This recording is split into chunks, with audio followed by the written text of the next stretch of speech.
আমাকে একটি নতুন মা এনে দাও, নয়তো একটি গরু কিনে দাও।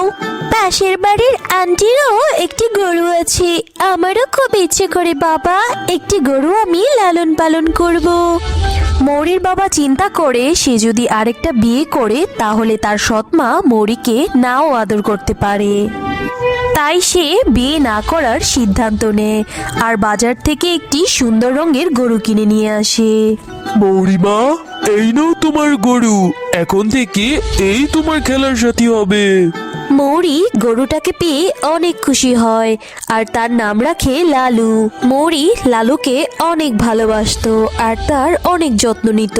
মৌরি নিজের হাতে লালুর জন্য ঘাস কেটে এনে খাওয়াতো, আবার মাঠেও নিয়ে যেত, সেখানে লালুর সঙ্গে খেলাও করত। এভাবেই সময় কাটতে থাকে মৌরির। কিন্তু মৌরি যখন স্কুলে যেত কিংবা বাসায় না থাকতো তখন লালু পুরো গ্রাম শুদ্ধ ঘুরে বেড়াতো আর মানুষের বাড়ি ঘরে গোবর ফেলে নষ্ট করে আসতো। একদিন লালু চলে যায় জমিদার বাড়িতে আর জমিদার বাড়ির বাগানে গোবর দিয়ে নষ্ট করে ফেলে। জমিদারের বউ এসব দেখে অনেক রেগে যায় আর সে লালুকে ধরে মারতে থাকে। মারের চোটে লালু চিৎকার করতে থাকে। মৌরি যখন লালুর চিৎকার শুনে তখন মৌরি সেখানে চলে যায়। আরে আরে আরে, আপনি আমার লালুকে এভাবে মারছেন কেন? ছেড়ে দিন বলছি, ছেড়ে দিন।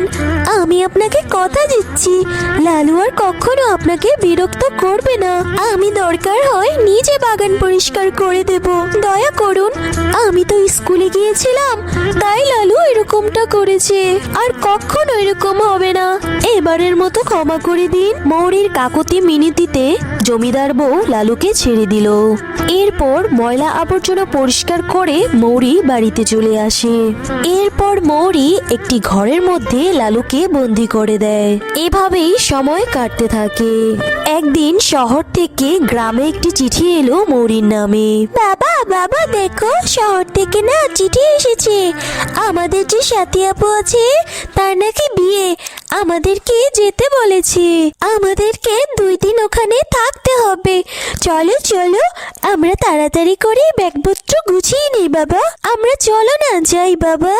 তারপর মৌরি তার বড় আপুর বিয়েতে যাওয়ার জন্য প্রস্তুতি নিতে থাকে। এদিকে লালু একাই থাকবে এটা তার চিন্তা হতে থাকে। মৌরি লালুর জন্য কাছে গিয়ে বলে, এই যে লালু, আমরা 2 দিনের জন্য শহরে যাচ্ছি। আমার কাকাতো বোনের বিয়ে, তুই কিন্তু একদম দুষ্টুমি করবি না। এই দেখ, আমি তোকে খাঁচা ভর্তি করে ঘাস দিয়ে যাচ্ছি, তুই এগুলো খাবি লালু, আর কোথাও যাস না যেন।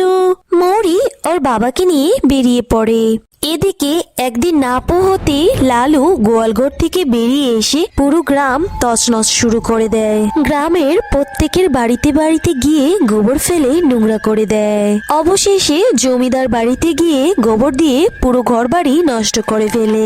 জমিদারের বউ খাটে ঘুমোচ্ছিল। লালু গিয়ে জমিদার বউয়ের ঘর একদম গোবর দিয়ে নষ্ট করে ফেলে। জমিদারের বউ এতে ভীষণ রেগে যায় আর লালুকে ধরে অনেক জোরে জোরে মারতে থাকে। ওই দিন তোকে ছেড়ে দিয়ে ভুল করেছি, আর আজকে তুই আমার গোবর দিয়ে পুরোটি ঘর নষ্ট করে ফেললি, তোকে আজ আমি মেরেই ফেলবো। জমিদারের বউ লালুকে অনেক মারতে থাকে। পরের দিন মৌরি গোয়াল ঘরে লালুকে দেখতে না পেয়ে চারদিক অনেক খুঁজতে থাকে। মৌরি, তুই তোর গরুকে খুঁজছিস নাকি? তোর গরু তো মরে গেছে। তোর গরু জমিদার বাড়িতে ঢুকে একদম ঘর বাড়ি নাকি লন্ডভন্ড করে দিয়েছিল, তাই জমিদারের বউ লালুকে মারতে মারতে একদম মেরেই ফেলেছে। এটা শুনে মৌরি অনেক কষ্ট পায় আর তার বাবাকে নিয়ে জমিদার বাড়িতে যাওয়ার উদ্দেশ্যে রওনা দেয়। আর মৌরি জমিদারকে গিয়ে বলে, জমিদার কাকু, আপনারা এমন কেন করলেন? আমার লালুকে প্রাণে মেরে ফেললেন। ওকে অন্য শাস্তি দিতে পারতেন। ও বলে একটা প্রাণী, এভাবে মারলেন কেন? আমি দরকার হয় প্রাণ পঞ্চায়েতের কাছে যাব, আমি এর বিচার চাই। আচ্ছা ঠিক আছে ঠিক আছে, আমার বউ রাগের চোটে তোমার গরুটাকে একটু বেশি মেরেছে তাই মারা গেছে। কিন্তু ব্যাপার না, আমাদের গোয়াল ঘরে অনেক গরু আছে, তোমার পছন্দ মতো একটি গরু নিয়ে লালন পালন করো, কিন্তু ঝামেলা এখানেই শেষ করো। তারপর মৌরি গোয়ালঘরে গিয়ে দেখে একটি রোগা রোগাসুগা গরু। তারপর মৌরি ঠিক করে সে এই গরুটাকে নিয়েই চলে যাবে আর গরুটার যত্ন নিবে।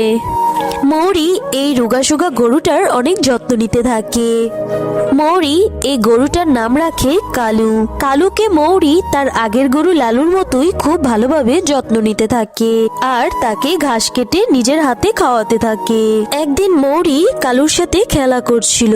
মৌরি হঠাৎ করে দেখে কালু যখন গোবর ফেলছিল তখন তার গোবর হঠাৎ করে সোনায় পরিণত হয়। বাবা, দেখে যাও, আমাদের এই কালু জাদুর গরু। দেখো কেমন সোনার গোবর দিচ্ছে।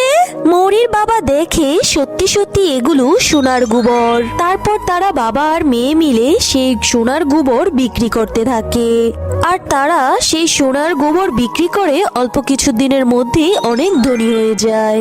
তারা নিজেদের জন্য একটি বড় বাড়ি তৈরি করে ফেলে।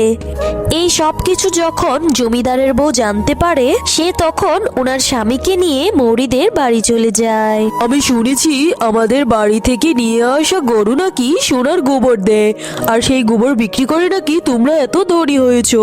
আমাদের গরু এখন আমাদের ফিরিয়ে দাও আর তোমরা অন্য গরু নাও।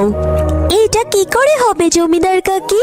আপনারাই তো বলেছেন এই গরুটাকে আমাকে দিয়ে দিয়েছেন, তাহলে এখন আবার এই গরুটাকে কেন দেব? আমি লালন পালন করেছি, ভালো ভালো খাইয়েছি, তাই তো এত পরিপুষ্ট হতে পেরেছে। আর এখন সোনার গোবর দিচ্ছে, আর এখন এটা আমাদের গরু, আপনাকে দেব কেন? শুনো মৌরি, তোমার সাথে আমি কোনো তর্ক করতে আসিনি। এই গরু আমার ছিল, এখন আমারই থাকবে। আর আমি হলাম জমিদারের বউ। আমার কথার উপরে গ্রামে কথা বলার কারো সাহস নেই। আর এখন আমি গরুটাকে নিয়ে যাচ্ছি। এরপর জমিদারের বউ কালুকে জোর করে তার সাথে করে নিয়ে যায়। আর এইদিকে জমিদারের বউ কালুকে বাড়িতে নিয়ে তাকে গোবর দেওয়ার জন্য বলে।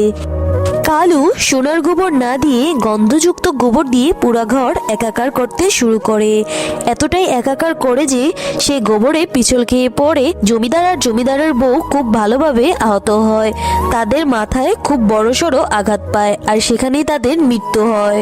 অন্যদিকে কালু আবারও মৌরির কাছে ফিরে যায় আর কালুকে ফিরে পেয়ে মৌরি অনেক খুশি হয়।